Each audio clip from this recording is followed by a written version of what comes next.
సంక్రాంతి అంటే కేవలం పంటలు పండగ మాత్రమే కాదు, ఇది ఒక మార్పుకు సంకేతం. సూర్యుడు మకర రాశిలో ప్రవేశించి ఈ సమయం ఉత్తరాయణ పుణ్యకాలం ఆరంభం. ఇది దేవతలకు పగలతో సమానం. అందుకే ఈ సమయంలో భగవత్ చింతన చేస్తే విశేష ఫలితం ఉంటుంది. మన సంస్కృతిలో గొబ్బెమ్మలు, హరిదాసులు, గంగిరెద్దులు ఇవన్నీ మనల్ని ప్రకృతి భగవంతునికి దగ్గర చేస్తాయి.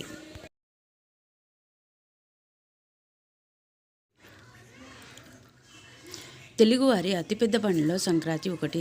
దీన్ని పెద్ద పండగ అని కూడా పిలుస్తారు. సూర్యుడు మకర రాశిలో ప్రవేశించి ఈ సమయాన్ని మకర సంక్రాంతి అంటారు.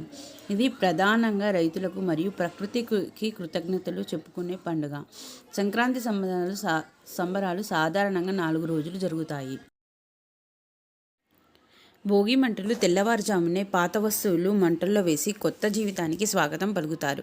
ఇది అంతర్గతంగా దుర్గుణాలను వదిలివేయడానికి ప్రతీక. భోగి పళ్ళు చిన్నపిల్లలకు దిష్టి తగలకుండా రేగిపళ్ళు, నాణాలు, పూలతో భోగి పళ్ళను పోసి ఆశీర్వదిస్తారు. ముగ్గులు ఇంటి ముందు రంగవల్లులు ముగ్గులు వేసి వాటి మధ్యలో గొబ్బెమ్మలు, ఆవు పేడతో చేసినవి పెడతారు.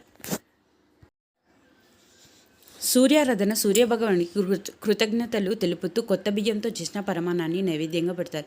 పిండి వంటలు, అరిసెలు, జంతికలు, చక్రాలు వంటి సాంప్రదాయ వంటకాలతో ఇల్లు గుంగులాడుతూ ఉంటాయి. హరిదాసులు, గంగిరెద్దులు హరిలో రంగ హరి అంటూ హరిదాసులు చక్కగా అలంకరించిన గంగిరెద్దులు ఇంటింటికి వచ్చి అలరిస్తాయి. ఇది సంక్రాంతి ప్రత్యేక ఆకర్షణ. పశువుల పూజ. వ్యవసాయంలో తమకు తోడుగా ఉండే ఆవులు, ఎద్దులు శుభ్రం చేసి రంగులతో అలంకరించి పూజిస్తారు. గాలిపటాలు. ఆకాశమంతా రంగురంగుల గాలిపటాలతో నిండిపోతుంది. పిల్లలు, పెద్దలు పోటీ పడి గాలిపటాలు ఎగరవేస్తారు. ఈరోజు బంధుమిత్రులతో కలిసి విందులు చేసుకుంటారు. చాలామంది ఈరోజు మాంసాహార వంటకాలు తిని పండుగను ముగిస్తారు. ముఖ్య విశేషాలు ఏమిటంటే గొబ్బెమ్మలు. ఆడపిల్లలు ముగ్గుల మధ్యలో వీటిని పెట్టి పాటలు పాడుతూ సందడి చేస్తారు.